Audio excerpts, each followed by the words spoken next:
Olá novamente, meus amigos internautas, aqui é o Ângelo para a gente bater mais um papinho rápido aí sobre algum destino turístico nacional.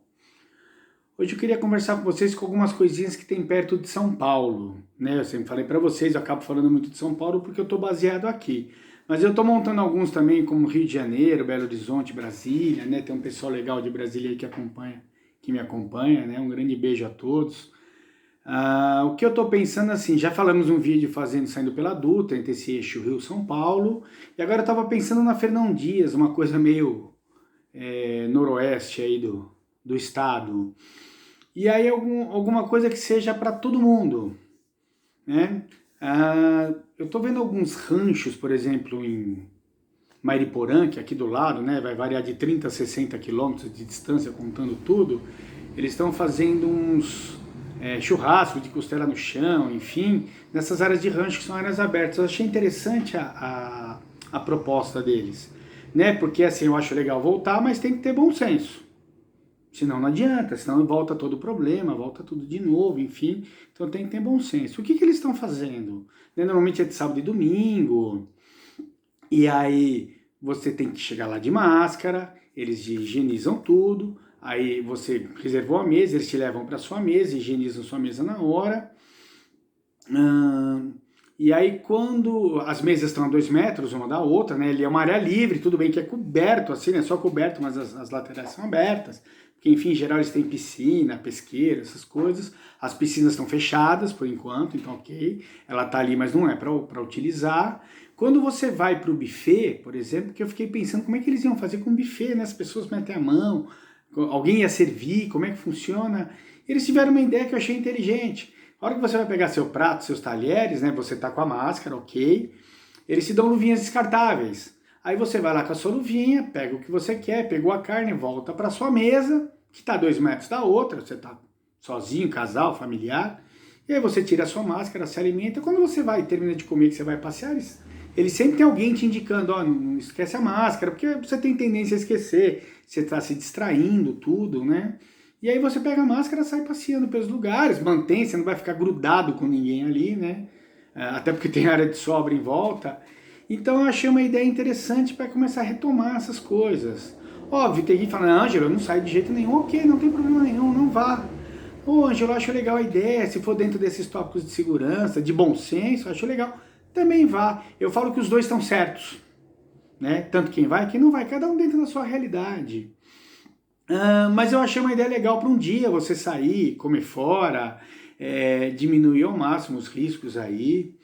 Né, mas tem que ser lugar sério assim, tá, gente? Não vai em qualquer lugar aí que vai te pegar, vai embolar todo mundo, entendeu? Aí você tá aumentando sua chance, seu risco aí de contaminação desnecessariamente. Tá? Seguindo ainda pela Fernão aí, eu faria um pouquinho mais próximo. Aí você vai chegando em Atibaia. Atibaia você tem aquele cruzamento com a Dom Pedro, né? Atibaia tem bastante coisa para ver, você tem parte inclusive de ecoturismo ali, tem alguns lugares que o pessoal vai de jipe, tinha até aquele. Tinha uma área que eles iam muito ali em cima, deixa eu ver se eu lembro o nome daquele ali, mas eles fecharam, era o Morro do Puma. O Morro do Puma o pessoal subia de jipe ali, mas parece que um condomínio faz uns 2 meses aí comprou essa área e não tá podendo mais subir, né? Mas também não era uma área oficial, é que eu falo, legal, o pessoal ia de jipe, mas ia por conta e risco, né? E ali você tem, por exemplo, o Parque Nacional de Itapetininga, que está entre Atibaia e Bom Jesus dos Perdões. E ali você tem, por exemplo, uma trilha que eles usam ali entre a Pedra Grande, no Parque Itapetininga, e a Pedra do Coração, já um pouco mais próximo de Bom Jesus dos Perdões. Ali, quando você chega na pedra, para você ter ideia, você está a 8 quilômetros da outra cidade. É uma trilha de uns 10 quilômetros. Ela não é uma trilha difícil, nada. Basicamente é um caminho de terra, né? Dá para fazer até de jeep. Mas é o que eu falo sempre para vocês, não faça isso sozinho. Né? Até porque você vai largar o carro num lugar, vai fazer uma trilha desse quilômetros, terminar em outro, como é que você vai voltar tudo de novo? Eu acho legal pegar o seu agente de viagens, aí uma agência que você conhece, confia, né, uma agência mais especializada nesse eco, em trilha, essas coisas, que ele vai ter um profissional, porque aí o cara te leva num ponto, você sai fazendo esses 10 quilômetros aí, e o transporte te pega no outro, que é uma coisa mais inteligente, tudo. A gente fala que é uma trilha simples, mas é um lugar, por exemplo, que não pega celular, ou seja, é arriscado, você cai, torce uma perna ali, como é que fica? Né? Então, assim, não faça essas coisas sozinho, sempre faça com um profissional. Tá? Então, para quem quer, por exemplo, fazer uma coisa mais voltada para o eco, de trilha, essas coisas, aí é uma opção. Quem está com a família de carro, por exemplo, quer fazer um passeio de um dia, dá para você ir até Atibaia. Atibaia você sai ali pela Dom Pedro, né, até Bom Jesus dos Perdões, Piracaia, Joanópolis, que é a cidade do lobisomem. Ali você tem uns 18, 20 quilômetros, você tem a Cachoeira dos Pretos, né, que é uma cachoeira de 150 metros, tem estrutura de estacionamento, de restaurante, tudo.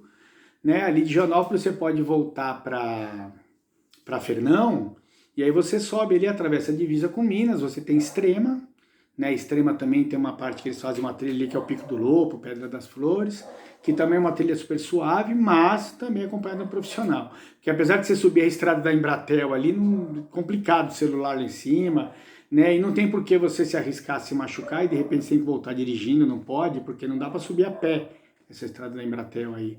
Você até passa por uma plataforma que o pessoal sai para fazer voo livre, muito legal ali, de vez em quando você vê o pessoal, né, fazendo. Então ali é uma coisa, ou você vai um pouquinho mais para frente, entra em Camanducaia, mais 24 km você está em Monte Verde, que é uma estrutura legal para um final de semana, para um casal, né, e algumas famílias vão, mas eu não sei se é muito o perfil, né? Porque ali é mais à noite, você tem algumas trilhas pequenas como o Chapéu do Bispo, o Pico do Selado ali, né? Que o pessoal sobe de carro ali a Estrada das Montanhas e vai conhecer. Ou você fica pela cidade, tem muita coisa à noite, fundir, as pousadas, hotéis, enfim, tem uma estrutura, eu acho, um pouquinho mais voltada para casal. Mas aí você já tem algumas coisas para fazer próximo a São Paulo, para fazer bate-volta, dar uma voltinha, né, de carro ou de moto. O pessoal de moto faz muito esse roteirinho, assim, de um dia, né, só para passear, sair um pouquinho do foco do dia a dia. Ou chegar até Monte Verde, tá? Então, dentro dessa região, próxima a São Paulo, a gente tem, só óbvio, tem milhões de coisas mais. Você tem Bragança do lado, enfim, né? O de Joanópolis mesmo, que eu falei, a cidade de lobisomem, o centro deles é super interessante, tem umas lojas com tema, né, de lobisomem, a própria Cachoeira dos Pretos, que eu adoro, ir ali. Então você tem bastante opção próxima de São Paulo aqui para você ir nesse sentido. Tá? Aí depois eu vou falar de Bandeirantes e Anhanguera, depois eu vou falar de BR-116 Regis Bittencourt, o que a gente tem em volta que dá para vocês fazerem, tá bom? Então isso foi um papinho rápido com vocês, tá certo? Obrigado aí pela audiência, obrigado pela força a todo mundo. Não esqueçam de se adicionar ao Instagram e ao YouTube, tá? A página é a mesma, mesmo nome, a M Consultoria em Turismo. E aí me perguntaram, Andy, mas é consultoria de quem? A consultoria é em turismo. Quando eu falo de profissionais de viagem, eu faço uma consultoria de vendas, né? Eu tenho umas palestras, eu tenho uns cursos de vendas. Eu não estou para ensinar um profissional de turismo sobre roteiro. É como vender o roteiro, né? E aí quando a gente fala do cliente final, que é o turista, que são vocês, a grande parte, né, do meu público, é mais falando dos roteiros propriamente ditos, o pessoal me procura, eles querem saber como é que faz, se eu vou para tal lugar, se eu tenho tanto para fazer, porque eu tenho tanto tempo, eu tenho tantos recursos, isso aí pode ser feito também. Tá bom, meus queridos? Um grande abraço aí, até o próximo vídeo.